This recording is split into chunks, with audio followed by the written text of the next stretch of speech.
This lesson is over linear, exponential, and quadratic tables.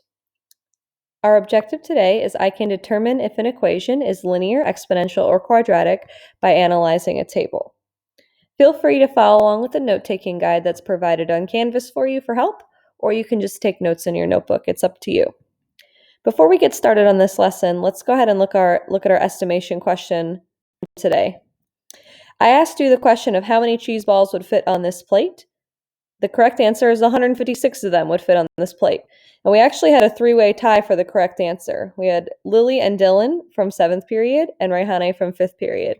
So I believe that brings the score of 5th period with 3 points, 6th period with either 1 or 2, and 7th period with at least 2, possibly 3. I have to go back and actually check who won from the previous day. I know that 2 5th period people did, but I can't remember who that third place person was. If it was you, you're awesome, and I'm sure that your class would appreciate whoever you are right now. Let's move on to our estimation question for day 3. How many cheese balls will fit onto this smaller plate? This smaller plate is actually on top of the larger plate that's pictured here. And that smaller plate is going to be filled the entire way, not just the inner circle. So think about how many cheese balls would fit on this entire plate. You're going to notice on the survey when you take that today that there's also an additional question on how you estimated that that was the answer. I'm looking for just your reasoning mathematically behind that. There is no perfectly correct answer by any means, but again, just thinking about how we knew how many cheese balls would fit on the smaller plate. So good luck to you today. All right, let's get started on our lesson by just reviewing a little bit about slope. How we find slope from a table is we divide the changes in our y values by the changes in our x values. So if we take a look here, our change in y from -2 to 2 is +4. Our change in x from -2 to 1 is +1. So our slope of this table can be represented as our change in y, 4, divided by our change in x of 1. 4 over 1 is also equal to 4. The biggest mistake that I see is that people switch the fraction. They say that it's the change in x over change in y. I wanted to review that concept really quick because it's going to come in handy when we're practicing finding whether a table is linear, quadratic, or exponential. So let's start with our linear one first. We're going to review a couple characteristics about linear, and then we'll move to the table part of it. Linear functions are functions that lie in a straight line because they have a constant rate of change. Linear functions are often written in slope-intercept form, where we have y equals mx plus b, where m is your slope and b is your y-intercept. And like I said before, since that function falls in a straight line, that means there's a constant rate of change between your y values. And what we're going to start calling that is our first differences. So we're looking at the first differences between the y values, and you'll see in a few minutes why we're calling them first differences, because with quadratic, we have something called second differences. So let's look at our change in y's from -2 to -1. We talked about that in the example we just did. The change from -2 to -1 is an increase of 4. We can just put a dash through this row because we don't have a value before -2 to compare this to. Our change from 2 to 6 is also a +4. Our change from 6 to 10 is also a +4. And our change from 10 to 14 is also a +4.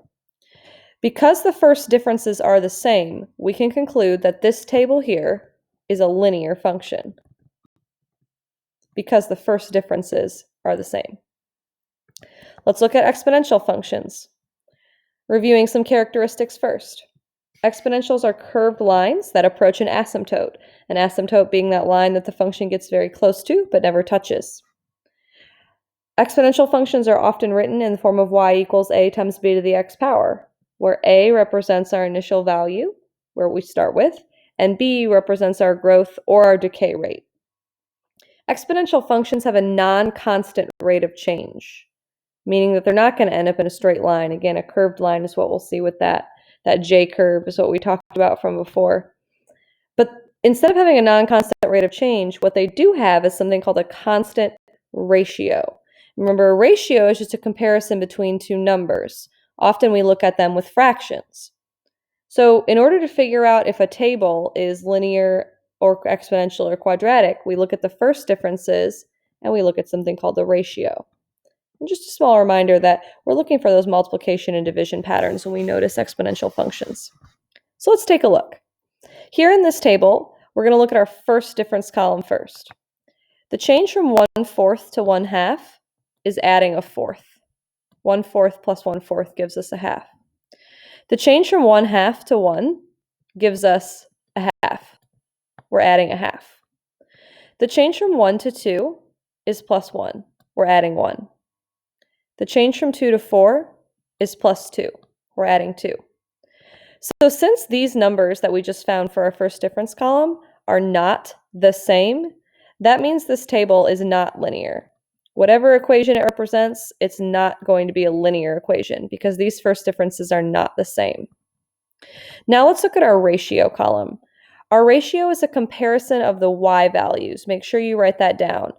A lot of people like to compare first differences in y values, and it can kind of screw up some of the problems that you're going to look at.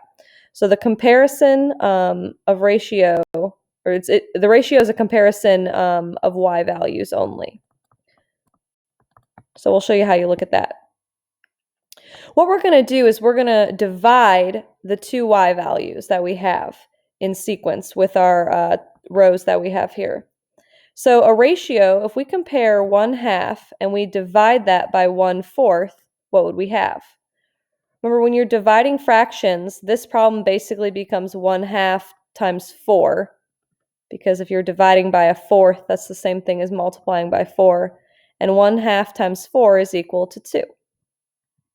Here, in this column, or in this row, we're going to divide 1 by a half. 1 divided by 1/2 is the same thing as 1 times 2. Dividing by a half is the same thing as dividing by 2. Or multiplying by 2 is the same thing as dividing by a half. There we go. Lose my mind. 1 times 2 also gives us 2.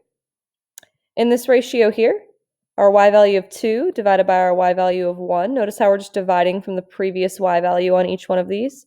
2 divided by 1 gives us 2. 4, our next y value, divided by the previous y value of 2, gives us 2 as well. So if you notice, our ratios for this table are all 2. And since we have a constant ratio, like we wrote in our notes, that means that this table is an exponential table. Meaning that if we were to graph this or write the equation for this, it would be a curved line in this general form of exponential, y equals a times b to the x power. So linear functions, first difference; exponential functions, ratio. That's what's constant in order to figure out if it's linear or exponential. Now let's go to our last one, quadratic. Quadratic, we do something called second differences, which we'll take a look at what that means in just a second. But let's review the characteristics of quadratics. Quadratics are that U-shaped line, not a J shape anymore, it's a U shape. There are 3 different forms of quadratics. There's standard form of a quadratic, where you can tell what the y-intercept is by looking at C. There is vertex form of a quadratic, where you can tell me that HK is the vertex, and that x equals h is our line of symmetry. And there's also factored form of a quadratic, which is where we can actually tell what our x-intercepts are. Those would be A and B. Now, quadratic, since we know the line is curved, it means it has a non-constant rate of change. But a ratio doesn't mean if we have common ratios, that means it's exponential, not quadratic. So if we're trying to determine if a function in a table is quadratic, we have to look at something called the second differences. And in order to do that, we have to look at the first differences first. So let's take a look. From 1 to 4, our change is plus 3. From 4 to 9, our change is plus 5. From 9 to 16, our change is plus 7. And from 16 to 25, our change is plus 9. Since the first difference column is not constant, we know that this function is not linear. Let's move to our second difference column. We can actually cross out the first 2 rows in this case because we are comparing our second, to figure out our second differences, we're comparing the first. So from 3 to 5, our table, that's an increase of 2. 5 to 7, that's an increase of 2. 7 to 9. That's an increase of 2. Since our second differences are the same, we can conclude that this function is a quadratic function. So just to review, linear functions, your first differences are the same or constant. In exponential functions, our ratios are the same or constant. And in quadratic functions, our second differences are the same or constant. So for your work session today, what you're going to be doing is some little IXL practice. You're going to go to this bit.ly that's linked right here, and I've also put it in Canvas as well. And you're going to attempt 6 problems, just 6 of them. Okay, you have a maximum of 10 on IXL when you just do the free practice, but I'm only asking you to turn in 6 of them. All your work is going to be shown and submitted onto Canvas, and each problem needs to look like this. This is the template for the problem. So whatever IXL tells you, you're going to fill in the random values that it gives you. Maybe it's 2, 4, 6, 8, 10, whatever it is. You're going to fill in the example, and you're going to find the first difference, ratio, and second difference. Even if you already know the first differences are the same, like for this one, we know it's +2 every time. I still want you to find the ratio and the second difference, because that's just practicing finding those items. And that's kind of the point of just this 6 problems for today, okay? So what I'll see when it gets turned in is 6 tables that look exactly like this, completely filled in, okay? If you have questions today, I'm available from 10 to 12 and 1 to 2 p.m. Have a great rest of your day.